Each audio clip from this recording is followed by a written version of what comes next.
Hello everyone, I'm back. Actually, it's the first video on this channel, but I had a previous channel and I did a home video back in the day, back in late June 2021. So a couple of months ago, 3 months ago, 4 months ago, and at that point in time, Olympus and were already becoming a beast in DeFi, and nowadays, they are, if they're not blue chip, they're getting there very fast, and everyone is talking about it. So I just decided to do an update on my previous video and take a look at all the developments since 3 months back. So first of all, there are new services or use cases. One of those use cases is Olympus Pro. We'll take a look at that in a minute. But I would just first would like to go into the dashboard. And the dashboard is basically a bunch of Dune analytic metrics that are made by Shadow. So a shout out to Shadow, which is a community member that takes care of all these analytics. And you can see here that, actually what we have here, it's pretty much the time where I did the last video. I believe I did the video on the 26th of June, so it would be around this time. And you can see that at that point in time we were at 127 million TVL, and right now we have almost 10 times that amount. And in terms of market cap, I believe we were around 200 million, and right now we are at 1.6 billion. So we just it's been quite fast. I would say that a couple of weeks ago, perhaps even less, we just reached the 1 billion. Everyone was happy and congratulating and partying, and now we are already on almost at halfway to the 2 billion, right? And my target is indeed 10 billion this year. That's my target, and we're getting there very fast. And the reason for that is that because the price has been stable, and I guess this is, in the previous video I explained all the dynamics. We're paying. This is not a Ponzi, as not everyone, but the doubters say, because a Ponzi promises something that then cannot comply with, right? So they promise high returns, and then those high returns can only be paid up until a certain point. While on and Olympus case, the promise is basically that each is backed by one DAI or one USD. And that's true. It was true back in June. It was true back in April and March when the protocol started. And it's also true nowadays. One is still backed by one DAI. However, anyone that buys is willingly paying a premium on top of that DAI, of that one DAI, and the premium right now is 754 DAIs, as you can see here, today's price. And the reason for paying this premium is, of course, the mechanics of the protocol, the rebasings, and we'll talk about that in a bit, are quite appealing, of course. But also, the fact that we are paying this premium allows for the future payment of all these rebases to all the stakers. So it's connected, right? But at the end of the day, and if things would go south, the protocol would only promise one DAI for each With the growth of the protocol, nowadays we are, I believe, at 28 DAI per okay? But that's because the risk-free value treasury, which is here, it's increasing, and it's right now at 60, it's here, 60 million, right? So the 60 million DAI in the risk-free value treasury, not DAI, it's a combination of DAI and Frax, which are two stable coins, and I believe shortly it will be a combination also with, it's not yet here, but I saw an update somewhere. It will also have Liquidity USD, which is another stable, so it will also contribute to this. But basically, this means that the current supply in circulation, 2.1 million.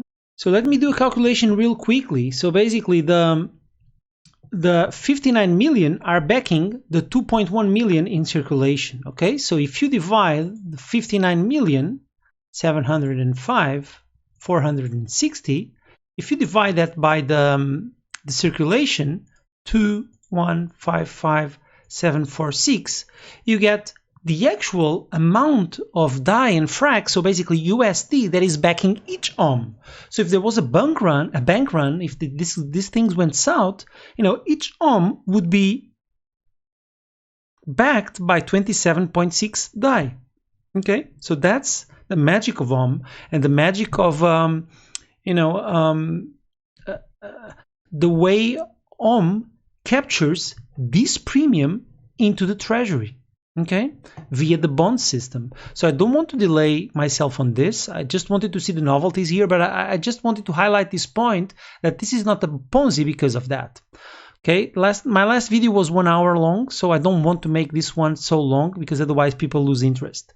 So let's move on then. I would say you can see just by observing the graphs, everything has been growing quite fast, quite almost not exponentially, but very, very fast. And also the protocol own liquidity DAI in the sushi pool is 99.77, and this is one big difference from to the other protocols because our liquidity is owned by the protocol.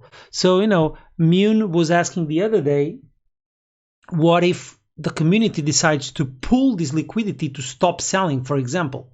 I mean, the liquidity from my perspective is there to actually help anyone that wants to sell and not being pulled or rug pulled or removed so that there's no selling. If everyone wants to sell, then everyone wants to sell and they will get 27.6 USD per ohm. Of course, if you are paying 755, you lose some money, but if you stay until the end, then the API will go higher, and at the end of the day, if you spend enough time staking, you'll get your money back and some. Okay, but there are threads on that throughout Twitter, so you can take a look at that. I've already wasted too much time explaining all the basics, so let's move on. So right now, the big change in terms of the bonds is the fact that you have new bonds pairs and discounts. So you now have ETH, in this case wrapped ETH bond, and you also have the recent one is liquidity USD. And I believe in a couple of in I don't know, 1 week, 2 weeks this was launched, we already got 4 million in our treasury. So this is really great. And also I was thinking about liquidity. Sorry, I have it here. It's basically, I don't even understand really well what it is. It's a fully redeemable stable coin. The mechanism that they use is a redemption mechanism. I'm not really sure if this is stable similar to the other algorithmic stables, but basically it's just in the step from our treasury and our protocol and our policy team to really diversify our treasury, and that's good. So right now we have fracs, we have DAI, which are both algorithmic with different mechanisms, and now we have this LUSD with a different redemption mechanism. And I believe there were talks about getting the UST from the Terra Luna ecosystem, which is it had a baptism of fire, a very difficult situation in the last dump where it lost peg, but it recuperate well. So it would be a good one to join our treasury. So that's one update, the different bonds that we now have. The other update, and a big update, Jaws was talking about this for a long time. I even thought it was a prank and this was not real, but we now have Olympus Pro. Okay, and Olympus Pro is the first use case for OM. So basically OM has this mechanism of bonds that you can see that is working really well for OM, with capturing all this TVL, with capturing this loyalty from everyone, and at the same time allowing the rebases and just creating a growth that attracts people. Okay, so basically that's it. And that's another reason why it's not a Ponzi, because the growth is there. The growth is organic, and it's fundamented. It's based in fundamentals. That's what I wanted to say. It's based in fundamentals, and the fundamentals are in these graphs and in these metrics that we have in the dashboard. So the fundamentals are there, and that's the reason why the protocol grows, and that's the reason why it attracts people, and then it attracts people to stake. So of course there's kind of a circle, a never-ending circle here of capturing interest of users, growing because of those users, and again capturing the interest of new users because of this growth, because of the previous users. Okay, so yeah, there's this kind of, I can understand the perspective that this is kind of a Ponzi in the perspective that not a Ponzi, but it feeds on the growth, and the growth itself feeds on the interest of people. So it's a never-ending circle, and it's good, and it's showing it's really showing that it works, right? So why not apply the same bond strategy to other protocols that in the past may have had some difficulties in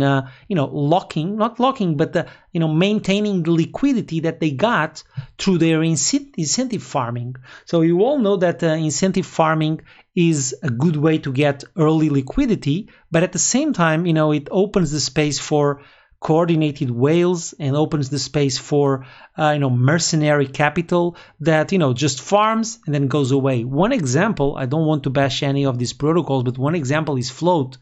Float at the start had lots of liquidity, lots of people interested, but once the incentives ended, I believe they lost some of that liquidity, which is normal and it's expected. Okay, so Olympus and Olympus Pro and Ohm have a different approach to this, with this bonding mechanism and owning the liquidity of the protocol. So basically, we are offering this as a service.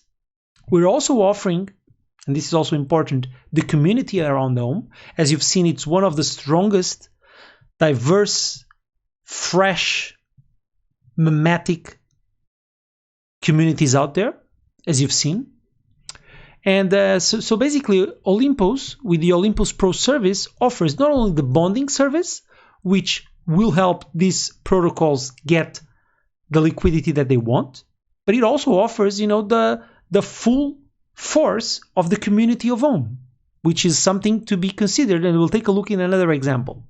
So these are the first protocols that started. You can see Abracadabra, Alchemix, Float, Frax, Pendle, and StakeDAO. And they've initiated this, and what does Ohm get with this? So basically, it expands the usage of Ohm throughout the DeFi ecosystem. So that was always been a goal. We want to be a decentralized reserve currency for DeFi. So that has always been the goal.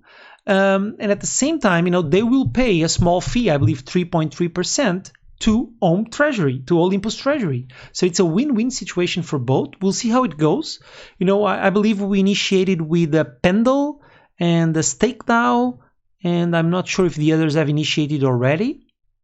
Okay, but yeah. So this is a great use case for Olympus, and really, it's the expansion of the universe, and that's what's really nice about Olympus, because we are not, and this is happening very fast. We're not, the bonding was working great.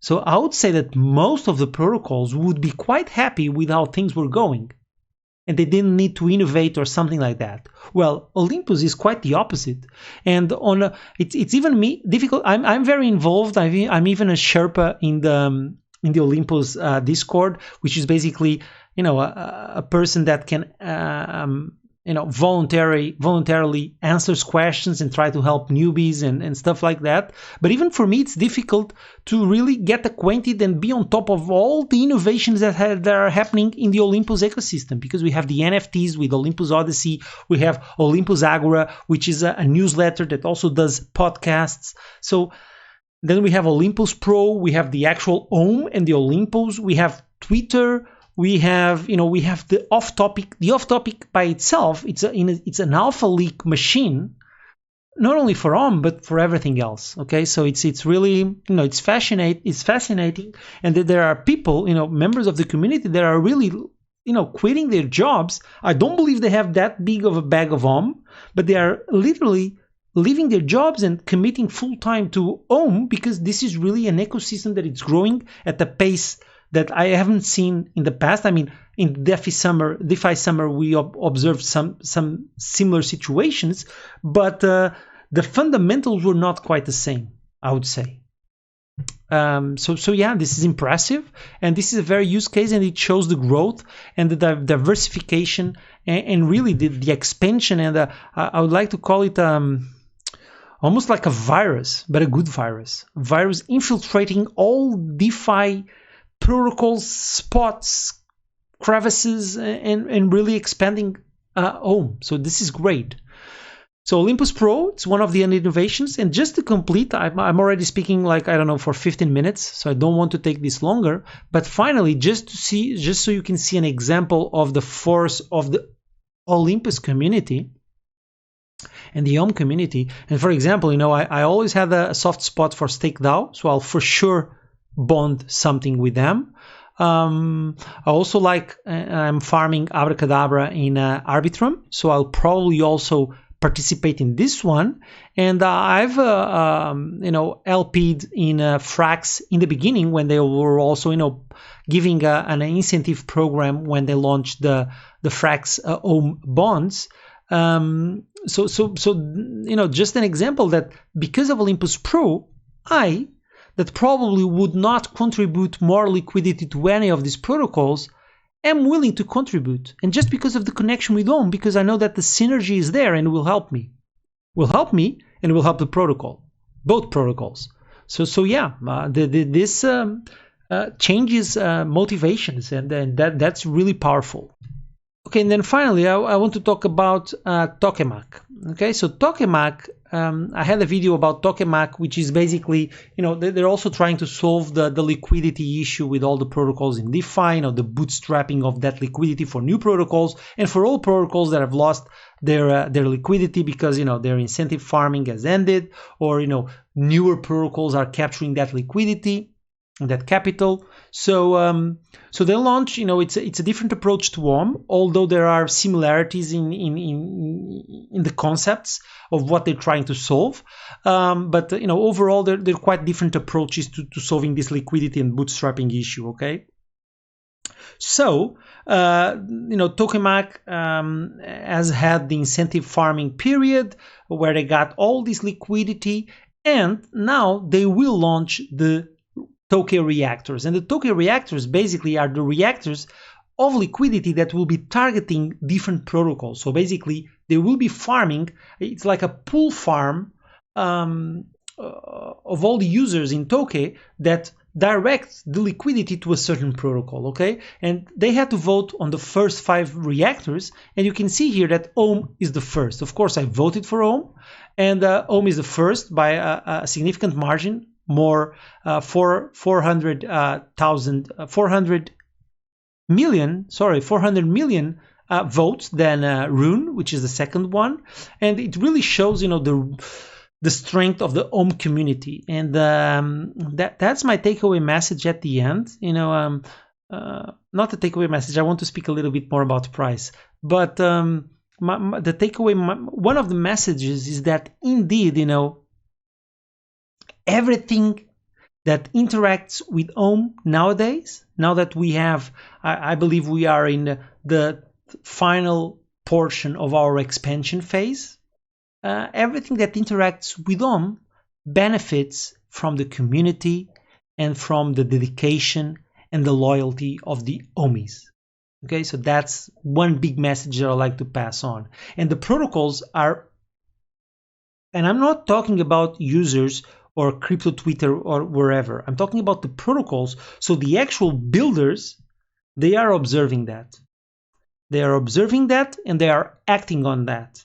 For example, Shapeshift is doing an internal vote in their governance system to participate in the Olympus Pro. ecosystem, because they really see that this will benefit them.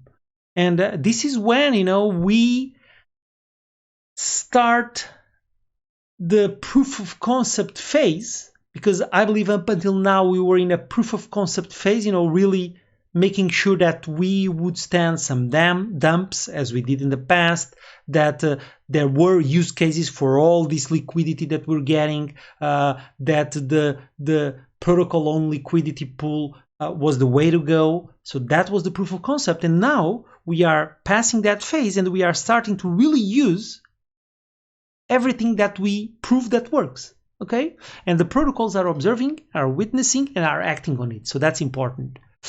The other thing, final thing that I would like to mention is the API. So basically, this is one of the biggest attractives for everyone. Right now, it's at 7,000%. Of course, this is auto compounding. So you know, on a daily basis, we are getting 0.39% times 3, because there are 3 rebases per day. So it's around 1.17% per day, which is quite higher. You know, traditional banks don't offer 1% per year, or that's the maximum that they offer. So 1% per day, it's quite high. And that's appealing and attracting to everyone. Of course, there's a recent Olympus improvement proposal, OIP 18, that changed the API. The API was quite high before. You can see here, you can observe here the curve. So at start, it was 180,000%. So this is quite crazy. I still got, when I entered around June. So I got around this 40,000%, so it's quite good. But of course, it's over the years, so it was not that much different. I believe it was around 1.7% per day. But you can see here, then we had the stabilizing phase on the first proposal from the policy team that stayed around 15,000, and then recently we changed the policy again and it decreased to 7,000. And we'll stay at this for, I would say, a couple more months, because right now the API is dependent on circulating supply. So the more supply that we have, not circulating supply, I believe total supply. The more supply we have, the more costs the rebases to the treasury. Not the treasury, but yes, the treasury, okay? So the runway right now, and the runway is the amount of time that this API is sustainable. It's quite high. I would say it's for the 7,000 is around it's around 200 and it's 300, probably 300, close to 300 days. So it's quite a lot. So we could sustain this for 1 year. But with each rebase, we increase our supply, right? Our circulating supply and our total supply. So this could translate into, you know, challenges. So currently the protocol will be adjusting the API once we reach a certain threshold in terms of supply. And I believe the next one is 10 million, if I'm not mistaken. So probably we'll reach that in a couple of months, and then the supply will be reduced. Not supply, the API will be reduced. And of course, you know, the ultimate goal is to have a supply as low as 100%, for example, or even lower than that. But at that point in time, we'll no longer be in the expansion phase, and we'll be in the stabilization phase. And hopefully, you know, will be transversal to the entire DeFi ecosystem, and will be used in most of the protocols, as for example USDT or DAI is used nowadays. Okay, so yeah, that's the ultimate goal, the end game, and let's see if we get there. I believe we are past the point of no return. As I said, we've passed the proof of concept, and there are very strong possibilities of succeeding. And I know that there are some whales and there are some crypto Twitter influencers that they did not get in on the protocol, so they're quite, you know, incapable of dealing or coping with it. So they will be spreading FUD, and I'm expecting the price to probably not go that much higher. I would be surprised if we reach 1,000 USD, to be honest. And you know, even Zeus, which is our main dev and the founder, believes that, you know, the price will go down. And of course, you know, as we've mentioned many times, pricing rebase coins and in Ohm doesn't matter. What matters is the market cap, right? So yeah, that's it. So thank you for watching and listening to me. I apologize for my English. You know, sometimes I don't have the right words, but I hope you liked it. And yeah, this was my follow-up video to see where we stand in Ohm, and I'm as bullish as ever. So thank you very much, and yeah, keep staking. Bye.